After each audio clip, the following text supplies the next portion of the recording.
നമസ്കാരം, കൊട്ടാരക്കര മീഡിയയിലേക്ക് സ്വാഗതം. സംസ്ഥാനത്ത് കോവിഡ് കേസുകൾ ഉയരുന്ന സാഹചര്യത്തിൽ പ്രതിരോധ നടപടികൾ ശക്തമാക്കി ആരോഗ്യവകുപ്പ്. കോവിഡ് കേസുകൾ വർദ്ധിക്കാതിരിക്കുന്നതിനായി പ്രത്യേക മാർഗനിർദ്ദേശം ആരോഗ്യവകുപ്പ് പുറത്തിറക്കി. പനിയുമായി ചികിത്സ തേടുന്നവർക്ക് കോവിഡ് ലക്ഷണങ്ങൾ ഉണ്ടോ എന്ന് പരിശോധിക്കണമെന്നും രോഗം ഗുരുതരമാകാൻ സാധ്യതയുള്ളവർക്ക് മാസ്ക് നിർബന്ധമാക്കണമെന്നും ആരോഗ്യവകുപ്പ് പുറത്തിറക്കിയ മാർഗനിർദ്ദേശത്തിൽ പറയുന്നുണ്ട്. കൂടാതെ കോവിഡ് ലക്ഷണങ്ങളോടെ ആശുപത്രിയിൽ എത്തുന്നവർക്ക് ആന്റിജൻ ടെസ്റ്റ് ചെയ്യണം. ഫലം നെഗറ്റീവ് ആണെങ്കിൽ RT-PCR പരിശോധന നടത്തണം. കോവിഡ് രോഗികളെ ആശുപത്രികളിൽ പ്രത്യേക വാർഡിൽ പാർപ്പിക്കണമെന്നും മാർഗനിർദ്ദേശത്തിൽ പറയുന്നുണ്ട്. ഇതിനിടെ രാജ്യത്താകെയുള്ള കോവിഡ് കേസുകൾ 4000 കടന്നു. നിലവിൽ രാജ്യത്തെ ആകെ കേസുകൾ 4026 ഉയർന്നത്. 24 മണിക്കൂറിനിടെ 65 കേസുകൾ കൂടി റിപ്പോർട്ട് ചെയ്തിട്ടുണ്ട്. 5 കോവിഡ് മരണവും സ്ഥിരീകരിച്ചു. കേരളത്തിൽ 19 പേർ രോഗമുക്തരായിട്ടുണ്ട്.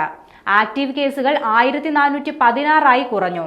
കഴിഞ്ഞ 24 മണിക്കൂറിനിടെ കേരളത്തിൽ കോവിഡ് ബാധിച്ച് ഒരാളാണ് മരിച്ചത്. ഗുരുതര ന്യൂമോണിയ ബാധിതനായിരുന്ന 80-കാരനാണ് മരിച്ചത്. നിലവിൽ രാജ്യത്തെ കോവിഡ് കേസുകളിൽ 35% കേരളത്തിലാണ്.